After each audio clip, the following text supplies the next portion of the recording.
Welcome to the Ty and Rye the Finance Guys podcast, covering weekly investment news, important financial topics, and expert interviews. We want to help you become more knowledgeable about the financial world around you. This is not an offer to sell you anything, and remember, past performance doesn't indicate future results. Now your hosts, Ty Hansen and Ryan Robertson. Hello. Welcome out. How you doing, Ty? I'm doing well, buddy. How are you doing? Oh, man, doing great. So good. Couldn't ask for a better day. At least it's Friday. Yeah. Yep. And we've got our matching shirts. Are you? Oh, we're so damn sexy. Are you going to build anything out in your wood shop? No, it's too hot. I gotta wait for that the temperature to go down before I can do anything like that. So, like September-ish, October-ish, you'll go back to building little birdhouses for people. Yep. Mm-hmm. You know what has been the most intricate thing you've ever built? I built a kind of a cabinet space for somebody, and cool. They could put a little mini fridge in it. Oh, Made cool. out of black walnut. Nobody cares about that, Ty. Let's move on. Come on. Okay. We are going to talk about stocks today. Right? Stocks are cool. I mean, Yeah, black walnut's cool, but stocks are cool. Way more cool. We're calling this one the life of a stock. Because I feel like that we're getting some maybe some feedback. People want to maybe broaden some of the topics that we go into. Yeah. And actually kind of define some terms and keep it at a level that maybe we don't get in the weeds too far. We can do that sometimes. All I do is get in the weeds. That's my job. No. I'm like a bird dog. I go in the weeds and I go get dirty. No, it's good because I think you and I forget. Especially me, like I get so bogged, I'm in the business. I've been doing this for so long. You and I have been 15, 20 years doing this, and we know this stuff. So people will be listening, and it's like, yeah, I know the words, but I don't really know what does that mean. Yeah, we'll talk about an IPO today. What the heck is an IPO? Yeah, I like it. I think it's good. So when we talk about this, we're going to take it from the beginning of really where stocks originate, like the take Big it all Bang? the way through. Mm-hmm. We'll go back from the Big Bang. And all the way through to Cro-Magnon, man. Yeah, all the way. There you go. I like it. Okay. Yeah. So here's what we're going to start with this. When we talk about stock, I guess let's maybe define the idea of stock first. Okay. Do that, Ty. Don't get in the weeds. Oh, you want me to define? Oh. Yes, define it. Don't get in the weeds, though. It is equity, not debt, because equity is like non-debt, right? So just think there's debt and equity. Mm-hmm. Equity is like a cash, not necessarily cash, but it's a non-debt ownership. So equity ownership in a company, that's what stock is. Yeah. And each share of stock is worth the same amount. You just might have different amounts. Yep. And typically, you own a piece of Apple. Like you maybe own 1/1000th of Apple, and that might be worth a lot in your portfolio. Or not, or whatever. It doesn't mean that you get to vote on what happens in the company, right? Yeah.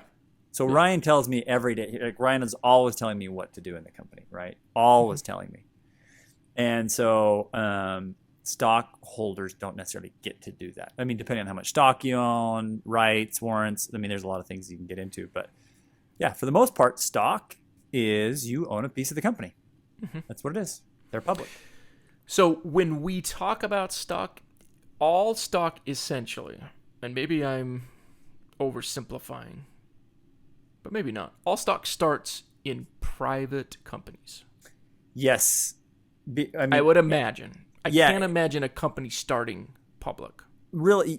Yeah. But yeah, exactly. So when a company is created, depending on the corporate structure, there's what's like so many like shares on the books, right? And if it's you're talking about private versus a public, because stocks are public companies. Anybody in the public can own a piece of the company. Private companies, you can't just come in and own a piece of it, right? Yeah. And so yes, if it's a private company, there's a certain number of shares on the books. That's why they call them, there's book value and there's the number of shares on the books. So, Yep. So when you talk about private company, and essentially almost always those private companies, the stock is owned by the owners. the original founders or Yep. those that put money into it. It's not something that just Right. anybody anywhere has it. Now, they may divvy out stock to employees that have been there for a while. If they're private, they may do all that. One of the things about Right. the private stock is that there are restrictions on the ownership and the sale, if there ever is a sale of their stock Right. ownership. Right. And the SEC is the one that sort of governs how and when you can do that, because it's very, it's not regulated as much. Yeah, and the other thing too is the regulation comes from any type of internal manipulation. Yeah. Like if you know you're going to go public and you want to try and boost your stock, that's what they're really trying to do. Yeah. A good example of this is Robinhood literally just went public a week or so Right. ago, and so think about that. There's the original founders, and they may have had internal employees who over time. In fact, we were talking about one of our other clients who actually they were part of, I can't remember which company they were with, but they had like shares that they gained over time, Yeah. right? And so so again, people could have been part of. I'm 99% positive that people with Robinhood, there were For sure. VP, executive, whatever levels. Hey, you work with us, you help us. We're going to give you a certain ownership percentage of or a Right. certain number of shares. So Yeah. yep, So, and that's the thing. Private companies generally have then, and the reason they might stay private is they get to control their company a lot more. right, Right? They can structure it how they want. They can have the ownership how they want, but they just don't get the Right. flexibility of selling their ownership shares to other people right. because Less of these liquid. restrictions. Yep, a lot less liquidity, right? So you have the luxury of ordering me around, right? Mm-hmm. Yep. Because we're private and I can't really tell you what to do. And I tell you what to do, and then you're like, nope. Nope. Screw you, buddy. Yep. But if you and I were like, hey, look, I'm tired, I'm ready to move on. It's hard to sell your ownership interest in the company, right? Yep. We've got to either we've got to buy you out, or it's a lot less liquidity. It's a lot. You can't just go and say, hey, stockbroker, sell my shares of my Prosper team or whatever. Yeah. Yeah, it's got to be some sort of private transaction almost all the time. Yep. So exactly. Okay. So now that sort of brings us to the reason why a lot of these companies want to get to a point that they do go public, and they have this thing called an IPO, initial public offering. Yep. So they're going from a private company to now a public company, Right. and what comes along with that are a fair amount of stipulations to get to that point. It's a big deal. I mean, you want to talk about, again, we just said this a minute ago, but you want to talk about regulation, restrictions, things like that. In fact, there's even limitations on what can happen with the shares sold in the first 6 months. Yeah. Right? Just because, again, the SEC doesn't want manipulation happening, things like Front that. running, stuff like that. Yep. Front running, all these things. Yep. So, when you think about public companies, just go to the exchanges and you see all the public companies there. But there are well-known companies out there that are actually private. Right. Even Elon Musk was talking about making Tesla a private company again. Yeah. No, you're great point. That does happen from time to time where companies will delist or come off of the exchanges. One of two ways: either A, they're just not profitable enough anymore, right? Yeah. There's not enough. Nobody wants it. Nobody cares. So they are, and they're so diluted in what they're worth. They come off the exchange. They have no way to really trade. They buy back, or sometimes, like you're saying with Elon Musk, it's like, hey, I want to have more control. I don't want to have to deal with all the extra red tape, dividends, dealing with earnings calls, all these things, or all quarterly calls, all those things. So they'll say, screw it, I'm going to go buy up all the shares, and pull them back into my company. So she'll go backwards into being a private company. Yep, exactly. So, a couple of points as they go through this IPO process. So one, you have these things called investment banks. Right. And basically investment banks are helping private companies do two things. One is assess what is the value of your company, Right. and how many shares do you want to throw out to the public. Right. So, the easy numbers, if you say the company's worth $1 million and we've got 1,000 shares, So we now know what each share is worth based on this Right. valuation, right? Well, and not only that too. This stuff's fun. I loved this stuff like more from I don't want to say a hobby standpoint, but it was Hobby. really a hobby. Ty's hobby Only- is going through only- IPUs and evaluating their worth. Only I would say that. Very exciting. No, in my undergraduate and in my graduate program, I loved the valuation with IPOs. Like I loved doing this. It was, and again, it's like, is that what I do today? I mean, we still value companies all the time. We value ETFs all the time. That's what part of our trading is, right? But not in the same extent like I did before. That's what I say. It was more like kind of like it was fun. It was a fun little exercise I loved doing back in the day. And what they'll do is they'll issue what's called a red herring to kind of gauge where they think the price should be. But back to the point you were just saying, the actual value might equate to a certain dollar amount, but these investment bankers are going to say, hey, you know what though, actually you've got like Robinhood, right? Robinhood, you've got so much buzz about you, right? That's kind of that speculative cream on top. So pay more. So yeah, and that was what was funny. It was Robinhood actually came out and they floundered for the first little bit, right? Yeah, the prices they didn't, and so it's like you almost think, oh, that investment banker was an idiot, but obviously they've made up for it in spades, right? Yeah. And so no, but the valuation, the investment banker's job, the evaluating, all that stuff. It's actually pretty cool because you get to get into these nuts and bolts of what is this thing really worth, and it's never black and white like accounting. No, right? Right? Accounting is simple. Mm-hmm. I guess it's not simple; it's hard, but it's very straightforward. It's black and white. Yeah. Very objective. Very, very objective. Which is so funny because again, I was either going to go the accounting route or I was going to go the finance route, and I was like, man, accountants are too boring. I'm going the finance route. Sorry to any accountants listening. Yeah, all the accountants listening, you're boring. But the finance side, there's a little bit of a secret sauce element to it of, okay, what's like, how do you put a value on goodwill? How do you put a value on brand and mm-hmm. recognition? How do you put a value on potential like techno, like I think Robinhood's, I think a big part of Robinhood's value was forward thinking mentality, mm-hmm. right? Sure. And so that anyway, so that's what this investment. It's a crazy cool process. IPOs, it really is. So this idea of these investment bankers, right? Goldman Sachs, well, whoever else. I mean. There's most banks have investment banking divisions like Chase, and so their job again. Go ahead. And I do want to jump in there really fast because there's actually two parts to it on the investment banking work, because there's like actually like a managing broker dealer, like a managing banker. Yeah.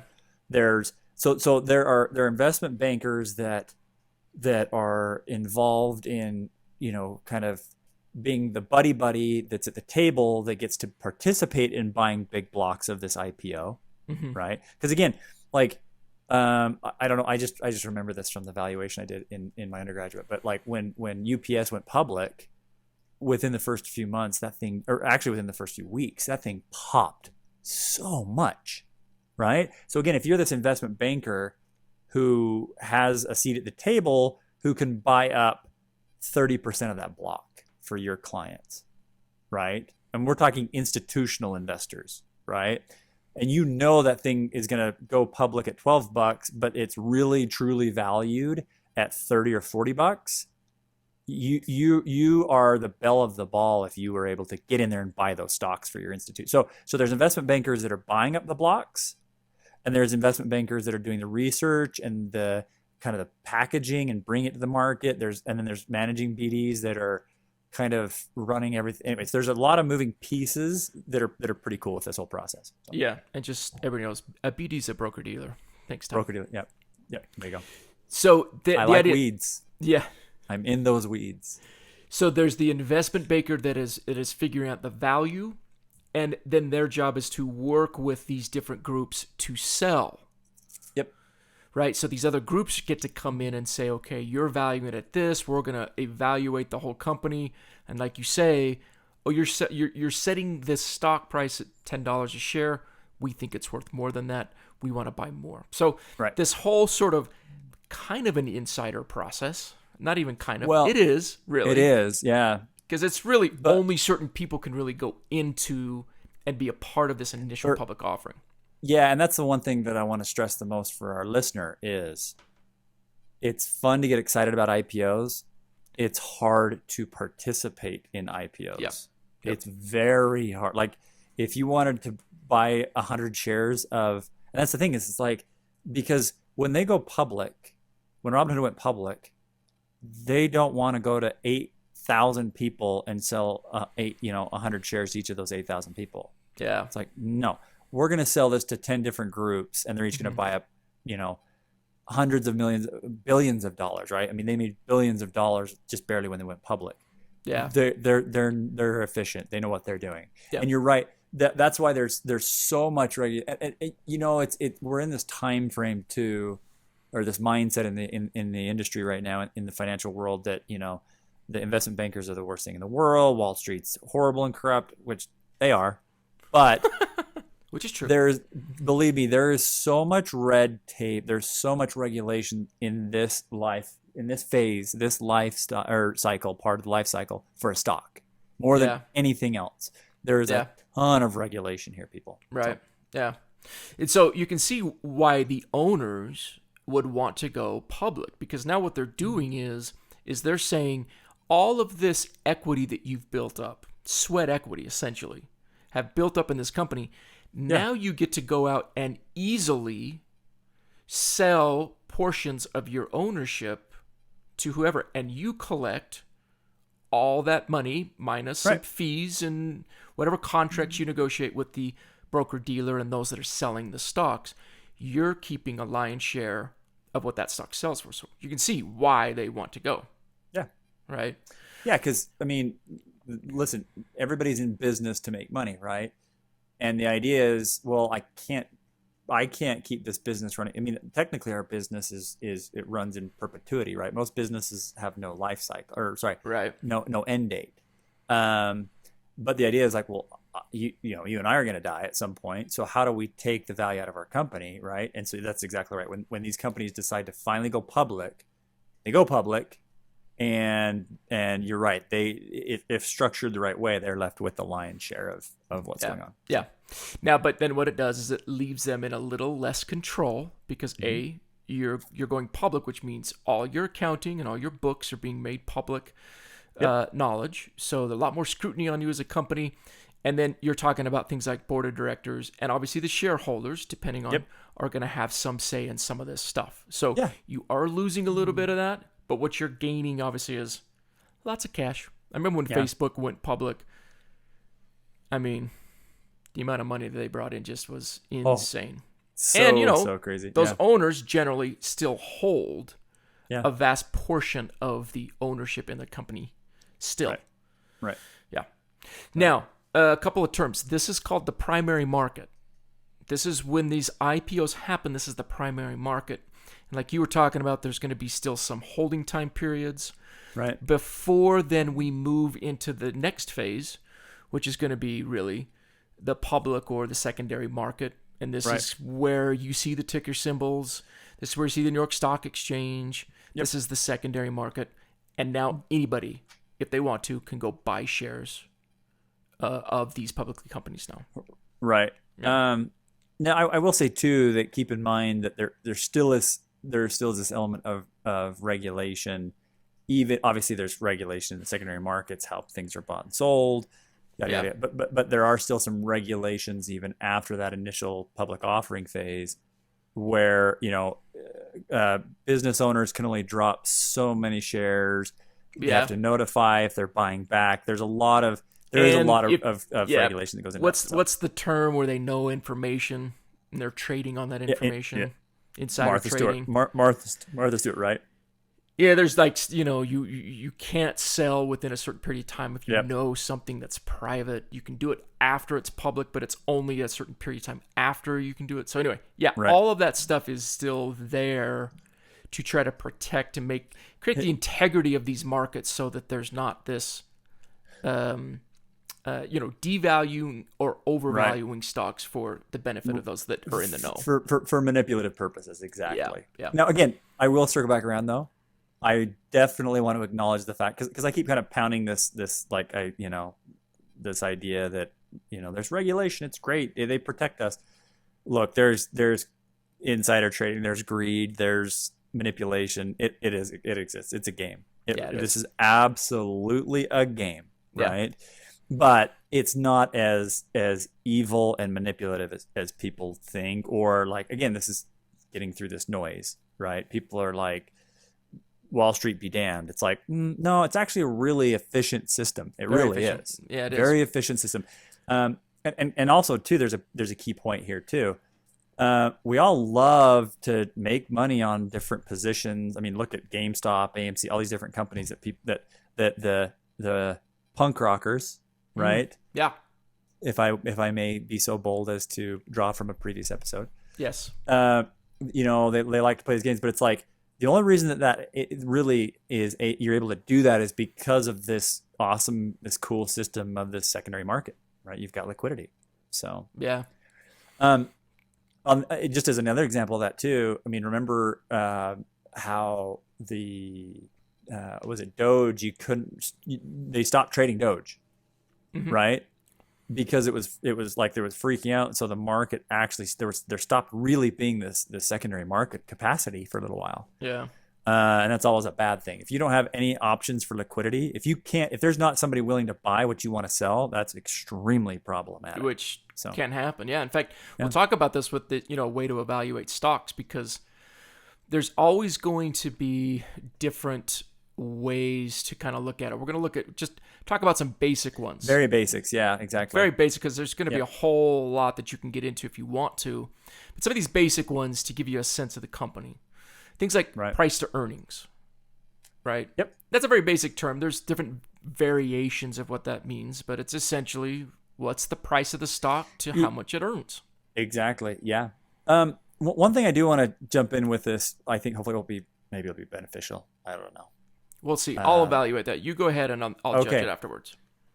The biggest key, because now as we shift into now, I will also say too, none of this does not constitute advice. It does not. We're not giving advice. We are not giving any advice right now. We're just talking about valuation methods. Okay. Yeah.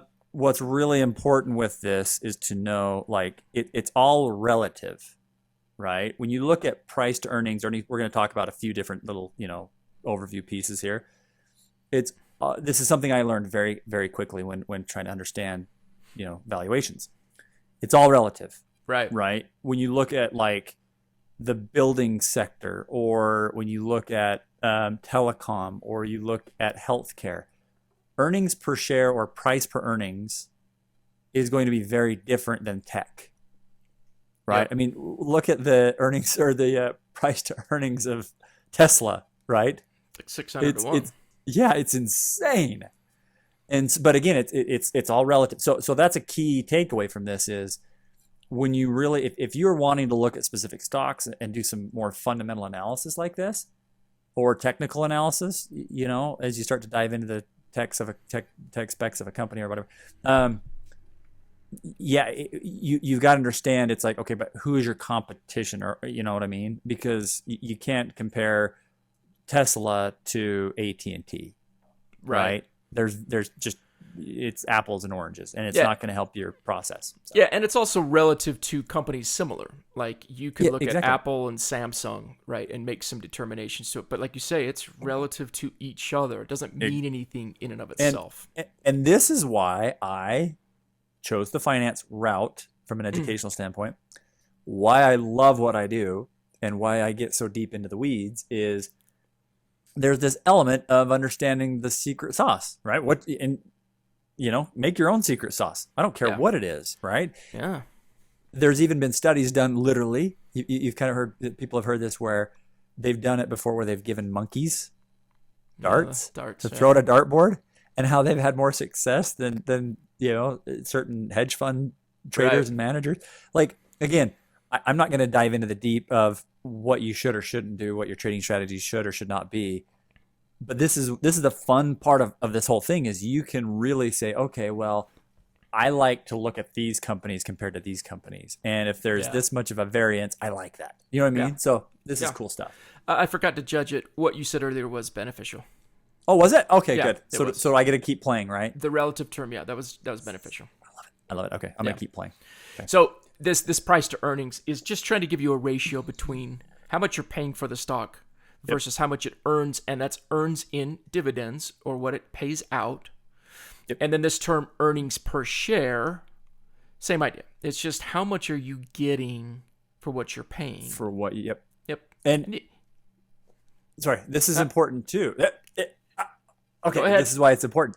Is sometimes that price to earnings is closer than other times, and really the more excessive that difference, the higher that price to earnings is, right?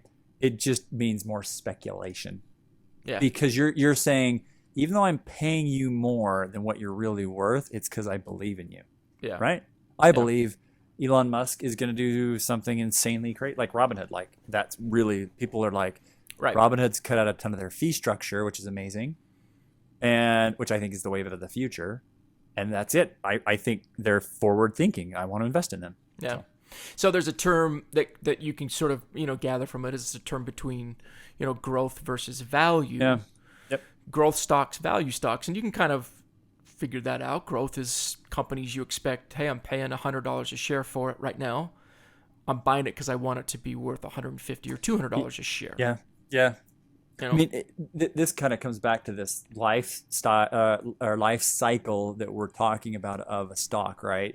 Mm-hmm. A private company, they go public, they have an IPO, they're the next hottest thing. Like, I mean, Facebook was like the belle of the ball. What? How long ago did they go public? I can't remember. 5-6 years ago, it seems like. Yeah. Well, and who's the belle of the ball now, right? Robinhood, right? So the point is like, so that is, you're right. If you're in that growth phase. And it doesn't necessarily have to mean like a specific timeline because different industries have different growth cycles, right? Yeah. But what you're talking about as far as like the value, which I think you were going to get into next when I cut you off, value is like the lower end of that, or sorry, the kind of the tailing end of that life cycle of the stock, right? Where it's like your Coca-Cola, right? Mm-hmm. Is Coke really going to ever change? Like how much bigger can they get? Hopefully they don't change because New Coke was a train wreck. Uh-huh. But here's the thing too. I am an addicted person to Coca-Cola, the caffeinated and sugar beverage, and so it's like people are gonna keep drinking it. So there's value in Coca-Cola. Yeah. So and the value stocks you can see again. You're not expecting them to just pop in value or price. You're really looking for maybe more cash flow or dividends, right? Yeah, and that's a good point that you bring up. In fact, if I may tangent for a second, this is what's been really interesting this year in the market, right? Because we can look at these different ways that stocks are structured, and it tells us a story. And this year has been so interesting because I think there is this concern that the market's overvalued, which that's debatable. The market's overvalued, and that means. Meaning we're paying across the board more, we're paying way like real estate, right? I'm paying way too much for a house. I shouldn't be paying as much for a house, right? So there's that kind of thought, and then there's obviously the risk of inflation. So what's been interesting, so the last 2 or 3 years, the belle of the ball has been tech, which is growth, right? Which is the Elon, the Teslas of the world, the Amazons of the world, right? Those companies have been doing really well. But this year's been interesting because the markets have kind of oscillated back and forth between, do I go growth or do I go value? Do I go growth? Do I go value? In fact, I won't dive into all the numbers, but it was really interesting looking at the first 3 years of this, first 3 months of this year versus the last 4 or 5 months of this year. It's been really interesting watching how that's shifted back, and even too like today, literally today in the market. There was this battle back and forth of, was it going to be more NASDAQ or more Dow Jones? Because Dow Jones consists of more of like the Cokes of the world, right? Yeah. NASDAQ consists of more of like the Teslas of the world. Mm-hmm. So again, it's interesting even in the markets watching this kind of battle back and forth with, what do people want? Do we want more value that we know we can trust and more higher, that something that has higher dividends, or do we want that pop, right? So it's really interesting as you and I are talking about this, even to see that in real life, how that's having that battle. So Yeah. So, and then you'll hear a couple of other terms relative to it. You'll talk about large, mid, and small cap companies, right? You'll hear that term, capitalization, how big the company is. Yep. Right? And you can imagine, again, if they're large, meaning they're the biggest companies in the country, probably more stable. Small companies, meaning smaller capitalization. Now we're still talking about hundreds of millions of dollars, so it's all relative, as Ty's beneficial statement just a little bit ago meant. Yep. But those companies definitely have more room to grow, but it also might mean they're a little bit less stable. So you're going to take on more risk with a small cap company than a large cap. Right. Typically, like a small cap is 300 million. And again, what's capitalization, right? It's basically like, what's your bottom line? What are you worth? Yep. Right. Your company. And that capitalization, usually you're talking like a few hundred million up to maybe a few billion. That's small cap, right? Mid's kind of 2 to 10 billion, 10 billion above, that's usually large cap, right? So, and obviously there's different opinions for where it falls in, but you're right. If I'm a smaller company and, I'm only capitalized at say, $700 million, still an amazing company. Yeah. Right. You could have a really cool, but I carry a lot more risk than if I'm Apple. Right. And I've got, how many billions do they have in cash? I think I looked yesterday and they got 100-something billion in cash. In cash, yeah. In cash. Cash. Yep. I think it was all buried with what's his name? Jobs. With Steve Jobs. Yeah, I think it's in his tomb. Yeah. Another term I want to just throw out too with this is volume, trading volume. Now, most companies that are that you hear, the popular ones, the trading volume, meaning the amount of times it's being bought and sold in a day, is nothing to worry about as much as it is to just figure out what's going on. But if volume is low, it means selling that stock could be tough. Absolutely. It was that secondary market we're talking about, right? Yeah. There might not be much to the secondary market. Yeah. So just know that when they say volume, it's just how often they're trading. And most of your big companies, most of the ones we think of, are obviously trading a lot in a day. Right. So exactly. So just keep your minds on that. In fact, you know what? Let me just to that exact point. Give me 1 second. I'm actually pulling up part of our little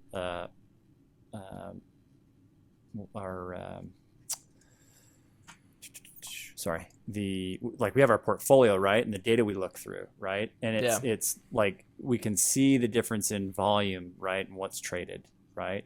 So we're talking like the S&P 500. It trades in a volume of billions of trades a day. Yeah. Right. Whereas like here, let's pull up another one. Let me pull up so QQQ, right? And small caps, some of the small caps, like they may trade in tens of millions, right? That's the volume, right? So obviously, something trading 10 million shares a day, there's a lot of difference there versus the S&P 500, which is billions of shares trading a day. Yeah. The other thing too, I will, as a little side note, as to kind of how you can build your own little secret sauce. That's something that you can look at and kind of gauge is what is the trading volume, right? Mm-hmm. In fact, so like, as tech was doing a lot better, about a week or so ago, the trading volume was really low, right? Nobody wants to get out of it. But fast forward, a month or two ago, we had another little sell-off in the market, right? And the trading volume bumped. It spiked nearly 7 times. Yeah. Right. So just volume is something that you can. Now, does it always mean it's bad to sell? You have to sell. No, it doesn't. Right. But there is information to be gleaned from what's happening with volume. Yeah. So. Yep. And that kind of falls into more of a technical analysis of what you're seeing versus price to earnings, which is more fundamental to the company. So both of those can be really important to look at when you're trying to evaluate if you're going to be buying a stock or not. Right. Absolutely.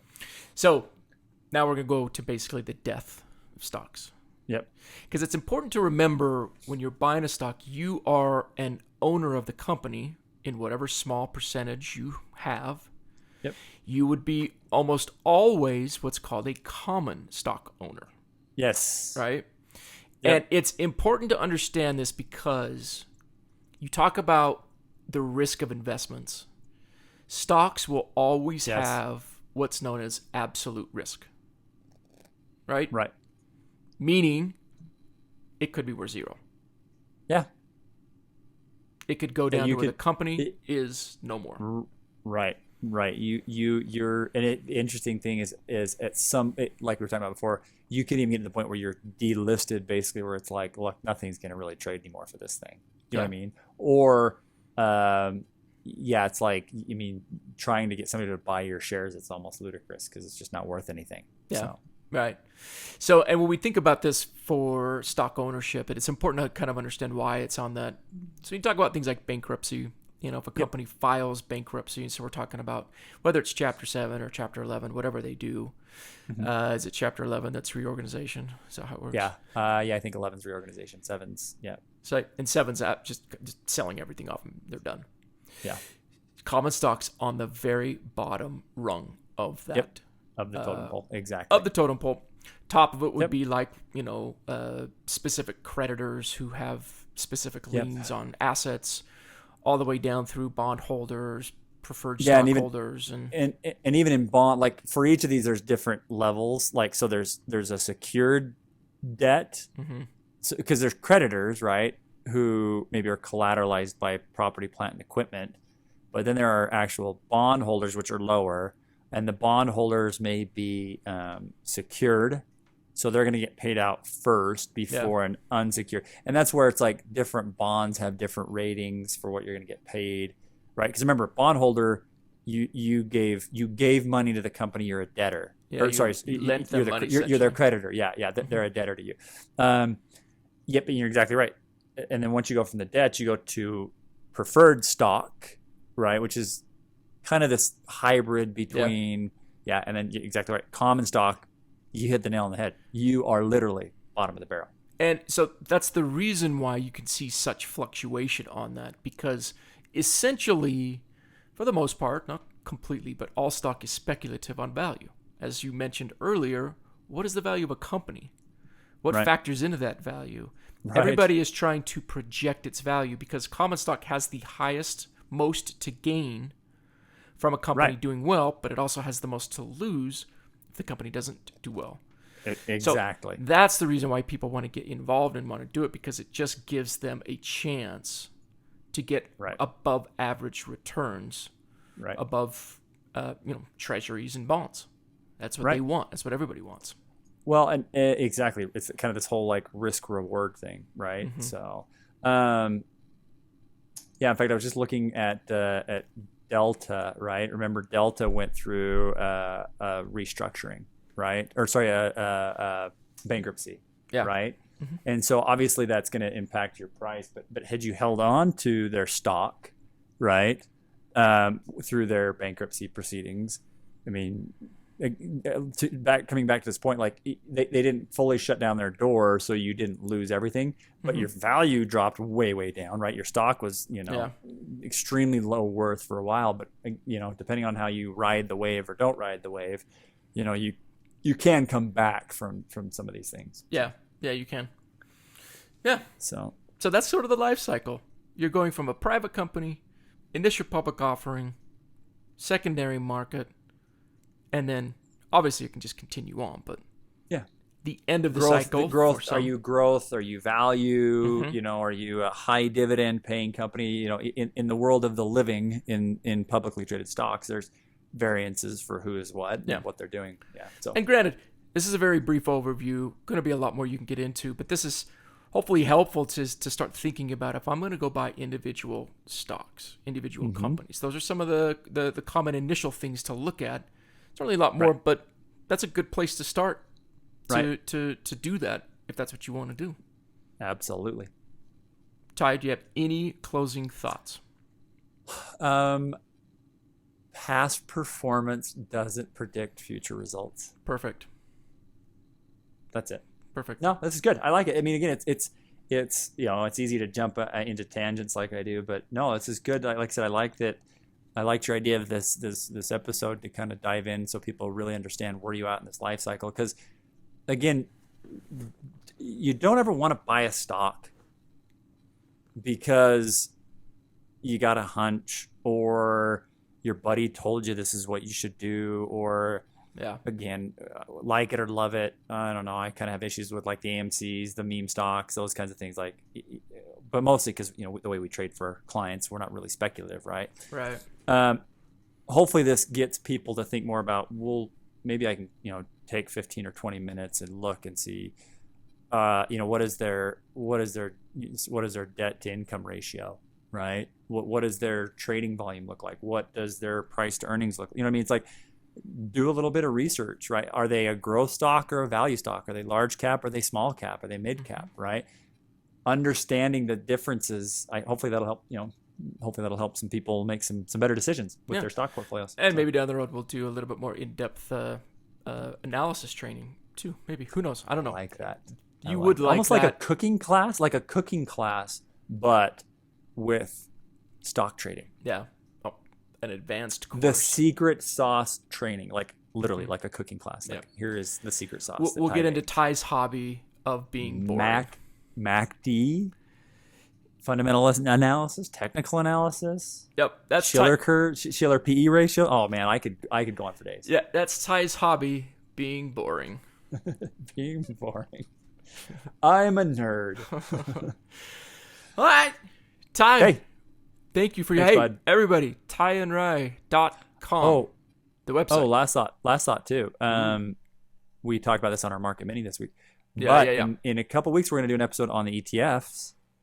Oh, that's talk right. a little bit about that, and we're going to put together a little bit of almost like a fantasy football league. Yeah, right. It's going to be fun. And not only Ryan and I are going to pick, but we're thinking we're going to open this up to our listeners. And there may or may not be incentives for the people that do that. So, what do we want to do? Tell us what we're going to do. Well, we're going to introduce that. Yeah, we're going to pick. Basically, people are going to pick their ETFs, right? Not today. Not today. But we're going to introduce this idea so everybody. Okay, so I won't. Okay, I won't dive into the. I see. I'm bad about holding back information. I like to give all the information. Yeah, you do. So, just hold back a little bit, Ty. I can't tease. Everybody, tyandrai.com. You can subscribe. Go to YouTube, Ty and Rai Podcast. And thanks for following. Thanks for listening. Appreciate it. Yeah, thanks, Ty. See you, man. Hey, thanks for listening to the Ty and Rai, the Finance Guys podcast today. If you like what you heard, go ahead and hit subscribe. That way you won't miss any future episodes. Also, follow us on Instagram, Twitter, Facebook, Ty and Rai Podcast. Also, check us out at myprosperteam.com. Thanks. We will see you next week.